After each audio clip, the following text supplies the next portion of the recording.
अब हमारा next topic है कि एसिड बेस इंडिकेटर्स क्या होते हैं, और सबसे इम्पोर्टेंटली जो हम लोग को समझना है वो ये समझना है कि how does acid base indicator work. Acid base indicator works कि कैसे काम करते हैं, मतलब ऐसी क्या खास बात होती है बच्चों कि ये अपना कलर चेंज कर देते हैं एसिडिक बेसिक सॉल्यूशन के अंदर। तो सबसे पहले हम लोग डेफिनेशन पर आ जाते हैं कि एसिड बेस इंडिकेटर क्या होते हैं। Those indicator that change their smell, colour और ऑर्डर, मतलब चेंज कर देते हैं व्हेन एडेड टू एसिडिक और बेसिक मीडियम। जब आप उसको एसिडिक या बेसिक मीडियम में ऐड करते हैं तो वो अपना कलर चेंज कर देते हैं, ठीक है, या फिर अपनी स्मेल को चेंज कर देते हैं। उसको हम लोग क्या बोलते हैं, एसिड बेस इंडिकेटर बोलते हैं। सिंपल सी बात है। इंडिकेट मतलब जो इंडिकेट मतलब बताए, ठीक है, इंडिकेट करने वाला।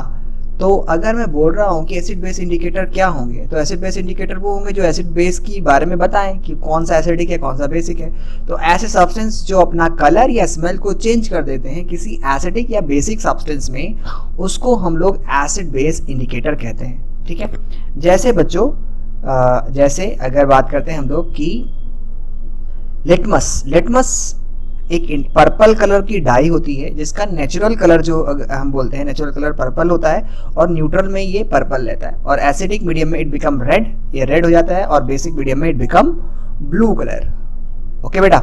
इसी तरह से अगर मैं बात करता हूँ मिथाइल ऑरेंज की, मिथाइल ऑरेंज, तो ये नेचुरल इंडिकेटर है, मतलब नेचुरली इसका जो कलर होता है दैट इज ऑरेंज। एसिड में ये रेड होता है और बेस में ये येलो कलर का होता है। इसी तरह से फिनोप्थिलीन जो कि कलरलेस होता है न्यूट्रल में, और एसिडिक में भी ये न्यूट्रल रहता है, और एसिड में भी ये कलरलेस रहता है, और बेस में ये पिंक कलर का होता है। ओके, सो ये थोड़ा सा कॉपी कर लेना। मैं पहले ही बता देता हूँ आप लोगों को कि ये नोट्स मैं सारे आपको डिस्क्रिप्शन में डाल दूंगा। सो जैसे ही आप मतलब तो आप डिस्क्रिप्शन में से इसको डाउनलोड कर सकते हैं। ओके, तो चलो अभी हम बात करते हैं how does an indicator works. एक इंडिकेटर कैसे काम करता है। तो एक indicator is either a weak acid, या तो ये वीक एसिड होता है और या ये वीक बेस होता है। Okay, and it has different colour in ionic और नॉन आयनिक फॉर्म में। अब जरा ये इंपॉर्टेंट है, ठीक है, कि इंडिकेटर कैसे काम करता है। एक्चुअल में कोई भी इंडिकेटर, कोई भी एसिड बेस इंडिकेटर, या तो वो वीक एसिड होता है या वो वीक बेस होता है। अब ये वीक एसिड और वीक बेस क्या होता है ये भी हम लोग जानेंगे, ठीक है। और इनके आयनिक और नॉन आयनिक फॉर्म में डिफरेंट कलर होते हैं। आयनिक फॉर्म में जैसे फॉर एग्जांपल समझाने के तौर पे सपोज करो कॉपर सल्फेट CuSO4, या मैं कॉपर सॉलिड की बात करता हूँ, कॉपर सॉलिड, ठीक है। कॉपर सॉलिड जो होता है वो ब्राउन कलर का होता है, ब्राउन कलर का होता है। आपने पता भी है कॉपर सॉलिड जो होता है वो ब्राउन कलर का, यानी कॉपर जो होता है वो ब्राउन कलर का होता है। लेकिन जब ये कॉपर आयंस में कन्वर्ट हो जाता है Cu2 पॉजिटिव, तो इट गिव्स ब्लू कलर, तो ये ब्लू कलर का हो जाता है। तो हम बोलेंगे ये इसकी नॉन आयोनिक फॉर्म है, नॉन आयोनिक फॉर्म है। ओके, और ये आयोनिक फॉर्म है, आयोनिक फॉर्म है। ओके, तो यहां पर मैं बात कर रहा हूं बेटा कि जो एसिड और बेस होते हैं, जो इंडिकेटर्स होते हैं वो या तो वीक एसिड होते हैं या वो वीक बेस होते हैं, और उनके आयनिक और नॉन आयनिक फॉर्म में डिफरेंट कलर्स होते हैं। मतलब जब वो आयन की फॉर्म में होंगे तो वो उनका कलर अलग होगा, और नॉन आयनिक में उनका कलर अलग होगा। अब समझने की कोशिश करते हैं मैं क्या कहना चाह रहा हूँ। ओके, तो सबसे पहले हम जानते हैं कि स्ट्रॉन्ग एसिड और वीक एसिड क्या होते हैं। देखो, स्ट्रॉन्ग एसिड वो एसिड्स होते हैं जो हम बोलेंगे जब हम उनको पानी में डालें तो पानी में डालने के बाद वो कंप्लीटली डिसोसिएट कर जाए। मतलब क्या हुआ इसका, चलो इसका मतलब भी समझने की कोशिश करते हैं। देखो, जैसे सपोज करो आपने 100 H+ आयंस मतलब हाइड्रोक्लोरिक एसिड के मॉलिक्यूल लिए, ठीक है, और जब आपने इनको पानी में ऐड किया तो पानी में ऐड करने के बाद जितने भी मॉलिक्यूल है वो सब के सब H पॉजिटिव और Cl माइनस में टूट जाए। यानी कि आपको 100 इसमें H+ आयन मिल जाए और 100 इसमें Cl माइनस आयन मिल जाए, सब के सब टूट जाए, तो उसको हम लोग कहते हैं स्ट्रॉन्ग एसिड। इसको हम लोग स्ट्रॉन्ग एसिड कहते हैं। ऐसे एसिड जो पानी में डालने के बाद कंप्लीटली डिसोसिएट कर जाए उसको हम लोग क्या कहते हैं, स्ट्रॉन्ग एसिड कहते हैं। अब वीक एसिड क्या होते हैं। वीक एसिड वो एसिड होते हैं जो पानी में डालने के बाद कंप्लीटली डिसोसिएट ना करे, ठीक है। जैसे सपोज करो एग्जाम्पल के तौर पर आपने सपोज करो इथेनोइक एसिड ले लिया। Ethanoic acid is a weak acid जो विनेगर के अंदर यूज किया जाता है, ठीक है, जिसको हम लोग एसिटिक एसिड भी बोलते हैं। उसका फॉर्मूला होता है CH3COH। तो सपोज करो आपने 100 ये ले लिए, तो उसमें से ज्यादातर अपनी ओरिजिनल फॉर्म में ही रहेंगे, जैसे ये है, अपनी ओरिजिनल फॉर्म में ही रहेंगे। कोई एक इनमें से टूट करके ऐसे कोई एक टूट जाएगा, या फिर ये दोबारा से जुड़ जाएगा, फिर ये टूट जाएगा, फिर ये दोबारा जुड़ जाएगा, तो ये टूट जाएगा। तो इस तरह से ज्यादातर ये अपनी ओरिजिनल फॉर्म में ही रहते हैं, ठीक है, ज्यादातर ये अपनी ओरिजिनल फॉर्म में ही रहते हैं। ये कंप्लीटली अपने H+ आयन को डिसोसिएट नहीं करते। तो इस तरह के एसिड को हम लोग बोलते हैं weak acids. Those do not completely dissociate their H+ ions. ये अपनी ओरिजिनल फॉर्म में ही रह रहा है, लेकिन ये कंप्लीटली डिसोसिएट कर रहा है। जितने आपने डाले उतने के उतने ही ये H पॉजिटिव और Cl- दे रहे हैं। तो इस तरह के एसिड को हम लोग स्ट्रॉन्ग और इस तरह के एसिड को हम लोग वीक एसिड कहते हैं, ठीक है, वीक एसिड कहते हैं।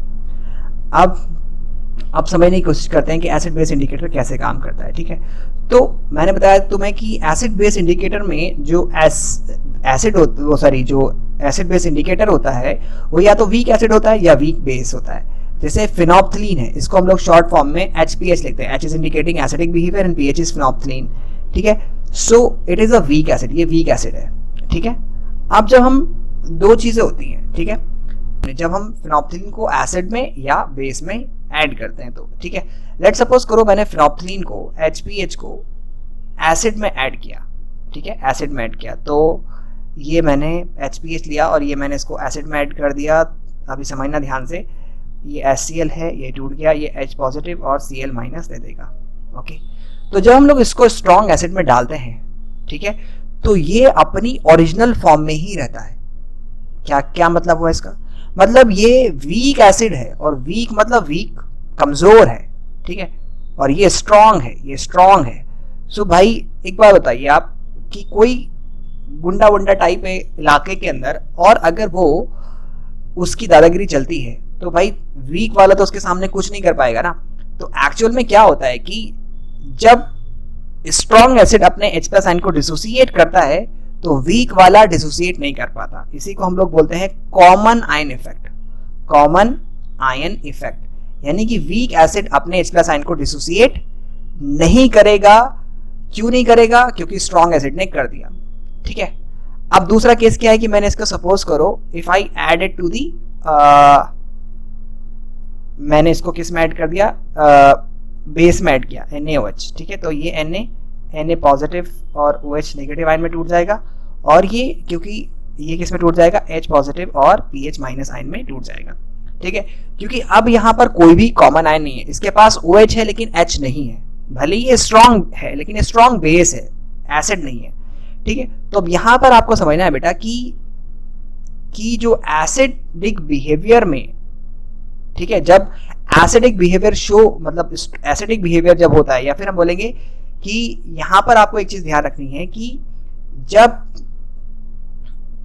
स्ट्रॉन्ग एसिड में हम लोग फिनोप्थलीन को डालते हैं तो वो अपनी ओरिजिनल फॉर्म में रहता है, और जब हम लोग बेस में उसको ऐड करते हैं तो वो डिसोसिएट कर जाता है।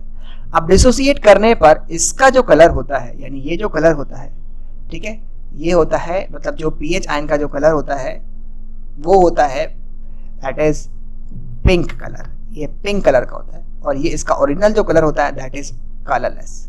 ये कलरलेस मतलब अपनी ओरिजिनल फॉर्म में ही रहता है। तो जब हम लोग इसको एसिड में डालते हैं तो ये कलरलेस रहता है, और जब हम इसको बेस में डालते हैं तो ये पिंक कलर का हो जाता है। किसकी वजह से? इस PH नेगेटिव आयन की वजह से। यहाँ पर ये क्यों टूटा? यहाँ पर ये H PH में, यानी H पॉजिटिव और PH- में क्यों टूटा? क्योंकि यहाँ पर कोई भी कॉमन आयन नहीं है, यहाँ पर H+ आयन नहीं है, स्ट्रॉन्ग एसिड का H+ आयन नहीं है, तो इसलिए ये इजीली डिसोसिएट कर जाता है, ठीक है। कोई डर नहीं है इसको किसी स्ट्रॉन्ग एसिड के H+ आयन का, तो यहाँ पर डिसोसिएट कर जाएगा। लेकिन यहाँ पर इसको बहुत डर होता है H+ आयन का, किसके? स्ट्रॉन्ग एसिड के, तो इस वजह से ये अपनी ओरिजिनल फॉर्म में ही रहता है। सो ये वजह है कि एसिड मतलब में और बेस में फिनोप्थलीन अपने डिफरेंट कलर को शो करता है, क्योंकि एक जब आप उसको एसिड में ऐड करते हो तो ये आयोनाइज नहीं करता, अपनी नॉन आयोनाइजेबल फॉर्म में रहता है, नॉन आयोनाइजेबल फॉर्म में रहता है, ओके, फॉर्म में रहता है। और यहाँ पर ये आयोनिक फॉर्म में आ जाता है, आयनिक फॉर्म में आ जाता है, बेस में ये आयनिक फॉर्म में आता है। और आयनिक फॉर्म का जो कलर होता है इसका वो पिंक होता है, और नॉन आयनिक फॉर्म का जो कलर होता है दैट इज वो जो होता है बच्चों वो होता है इसका colourless. So I hope you understood कि किस तरह से एसिड बेस इंडिकेटर काम करते हैं। ठीक है।